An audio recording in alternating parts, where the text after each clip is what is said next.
नमस्कार दोस्तों, मैं हूं गुरु और आप सबका स्वागत है द गुरु रिव्यू शो में। दोस्तों, आज हम करने वाले हैं राजकथाएँ 15 का रिव्यू। और मैं आपको पहले ही बता दूं, मेरे वाला जो है ये है गोल्ड गिल्डेड फोम बेडेड वाला एडिशन और इसकी कॉस्ट है 360। और जो नॉर्मल मेटेलिक वाले में आया वो उसका है 300 और फॉर्म पैडेड का है 320। तो मैं आपको यही सजेस्ट करूँगा कि आप 320 वाला लीजिए अगर आप लेना चाहते हैं तो। और एक और चीज़ मैं बोल दूँगा कि दोस्तों, ये कहानियाँ बहुत ही पुरानी हैं, इनमें कई कहानियों में तो बिल्कुल लॉजिक भी नहीं है। तो मैं तो यही बोलूँगा, अगर आप ऐसे रीडर लेना चाहते हैं तो मैं आपको बिल्कुल रिकमेंड नहीं करूँगा ये वाली कॉमिक्स कि आप लो इसको ख़रीदो। बट आप ऐसे कलेक्टर या फिर आप नॉस्टैल्जिया में लेना चाहते हैं तो तब आप ये कॉमिक्स ले सकते हैं। नहीं तो इसमें जो 4 कहानियाँ हैं ना, चारों में से एक कहानी तब भी थोड़ी बहुत ठीक ठाक है, बाकी कहानियों में तो कुछ भी नहीं है, बिल्कुल ही लॉजिक लेस है।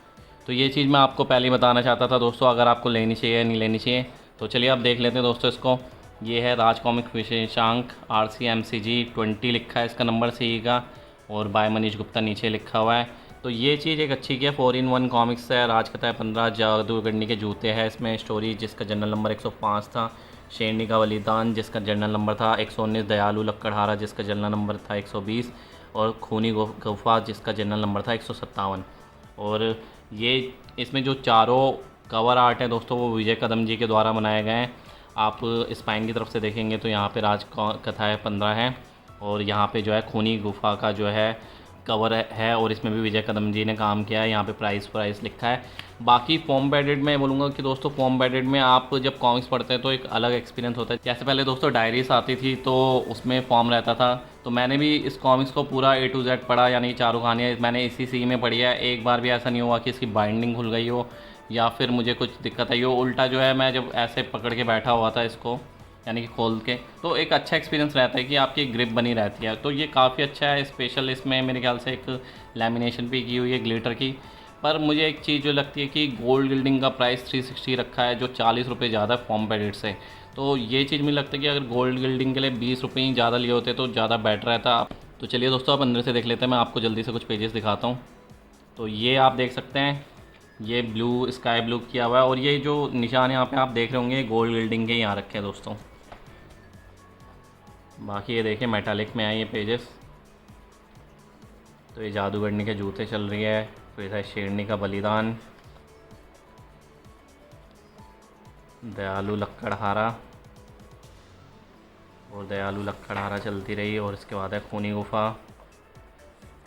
और यहाँ पे कॉमिक्स ख़त्म हो जाती है। शेरनी का बलिदान ये जो है विजय कदम जी ने बनाया, ये आर्टवर्क, ये कवर आर्ट था इसका, और ये दयालु लक्कड़हारा का है।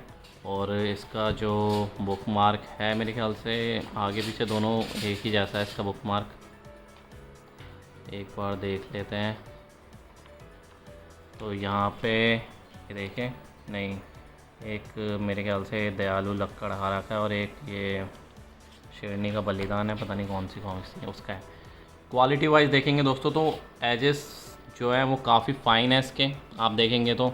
और जैसे आपको याद होगा, मैं पहले भी काफ़ी सीरीज़ कर चुका हूँ, तो उसमें एक आधा सीरीज़ होती थी जो जिनके एजेस काफ़ी अच्छे होते थे।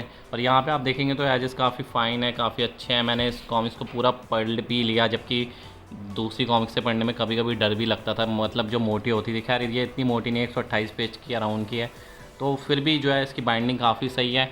और आप यहाँ से देखेंगे तो यहाँ से आपको फॉर्म की वजह से उठी हुई लग रही होगी, बट यहाँ से भी काफ़ी जो है बढ़िया बनाई हुई है, और कोई चर की आपको आवाज़ सुनाई नहीं देगी, जैसे कि बाकी जो सीरीज़ में आपने देखा होगा। आप पहले वाली वीडियोस भी देख सकते हैं। तो क्वालिटी वाइज ये बिल्कुल 10 on 10 है दोस्तों, और मनीष गुप्ता जी ने काफ़ी अच्छा काम किया है इसमें। तो चलिए दोस्तों, मैंने आपको पेजेस दिखा दिए हैं। अब जो है मैं आपको जल्दी से हर कॉमिक्स के क्रेडिट्स के बारे में बताता हूँ। तो सबसे पहले जो है जादूगरनी के जूते हैं। तो जादूगरनी के जूते जो है उस पर काम किया, चित्रांकन है दिलीप कदम जी का और विजय कदम जी का, लेखक है डॉक्टर महेंद्र मित्तल जी, और संपादक रहे हैं मनीष गुप्ता जी। तो मैं अब आपको थोड़ा सा सिनॉप्सिस बता देता हूँ दोस्तों कहानी का। तो इसमें एक बूढ़े माँ बाप होते हैं और उनके 2 बच्चे होते हैं। उनके पास खाने के लिए कुछ नहीं होता, तो वो क्या करते हैं, अपने बच्चों को जंगल में छोड़ के आ जाते हैं। और उसके बाद क्या होता है वो आपको कहानी पढ़ के पता चलेगा, बट मुझे बहुत ही लॉजिकलेस कहानी लगी, इसमें कुछ भी चल रहा था। तो अगर इसको मेरे को रेट करना हुआ तो इसको मैं 10 में से 2 पॉइंट दूंगा दोस्तों।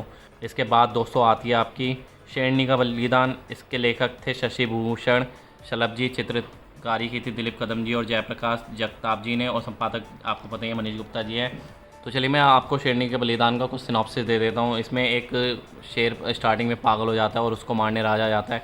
राजा शेर को तो मार देता है, पर उसके बाद जो है वो एक शेर के बच्चे को देखता है और उसको जो है एक जंगली सूअर घायल कर देता है। उस जंगली सूअर को मारने आता है। शेरनी को लगता है कि राजा ने उसके बच्चे को मारा है और वो राजा को मार देती हैं। इसके बाद कहानी में क्या होता है वो आपको पढ़ के पता चलेगा, पर ये जो है उस हिसाब से फिर भी एक अच्छी कहानी है, बाकियों के मुकाबले काफ़ी सही लगी मेरे को पढ़ने में। और अगर इस कहानी को रेट करना हो तो मैं 10 में से 6 दूंगा, और ये कहानी फिर भी जो है बेटर है और आप इसको पढ़ सकते हैं।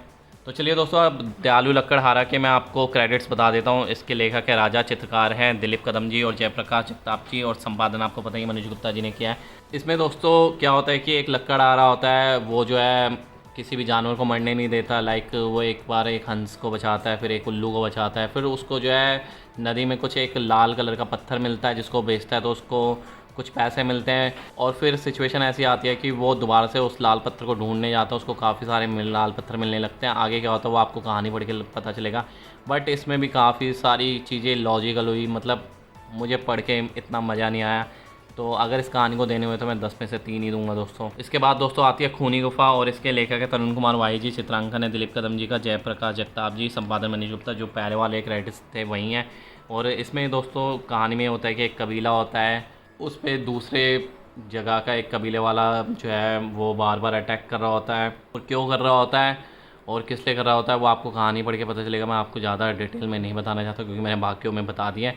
तो ये कहानी फिर भी थोड़ी बहुत बेटर है मेरे ख्याल से, जो मैंने पढ़ी थी मेरे को याद आ रहा है। तो अगर इसको देने हुए तो दोस्तों मैं 10 में से 4 दूंगा। आप ये कह सकते हैं अगर आप ऐसे रीडर आप लेना चाहते हैं तो मैं आपको बिल्कुल रिकमेंड नहीं करूँगा, बट अगर आप नॉस्टैल्जिया में लेना चाहते हैं या फिर आप जो है कलेक्टर है राज कॉमिक्स के, जैसे कि मैंने ये चारों कॉमिक्स से पहले कभी पढ़ी नहीं और मेरे पास ना इनकी पेपर बैक है ना कुछ है, इसलिए जो है मैंने ये ले ली। और मेरे ख्याल से अब राजकथा है 16 और 17 भी आने वाली है, पर अभी तक आई नहीं है, पर जल्दी वो भी आएंगे। और शायद 7, 8, 9 भी आने वाली है दोबारा से मेटेलिक एडिशन में, मेटेलिक गोल्ड पैडेड एडिशन में, जो कि 360 का है। पर मैं आपको ये बोलूँगा कि 7, 8, 9 का मुझे अभी याद नहीं है। अगर आप चाहते हैं 7, 8, 9 का जो मेरे पास पहले वाली पड़ी है अगर उनका रिव्यू करना चाहिए तो आप कमेंट में मेरे को ज़रूर बताइए, क्योंकि मेरे पास शायद वो डाइजेस्ट और सी के फॉर्मेट में पड़ी हुई है। तो अगला जो दोस्तों मैं रिव्यू करने वाला हूँ वो है युगाधार का, और ये जो कॉमिक्स आई है ये अभय भाई ने मेरे को भेजी थी, शायद उन्होंने ही जो है umacards.com आप देखेंगे तो published and distributed by umacards.com है। तो अभय भाई ने मेरे को रिकमेंड करी तो मैंने ये भी परचेज़ कर ली। तो अगला जो है रिव्यू मैं इसका करूँगा, और मेरे को अच्छी लगी इसकी कहानी पढ़ के, पर और भी चीज़ें हैं जो हमें देखनी पड़ती है कॉमिक्स में, तो इन सब के बारे में मैं आपसे डिटेल में बात करूँगा अगली वीडियो में। तब तक के लिए दोस्तों धन्यवाद।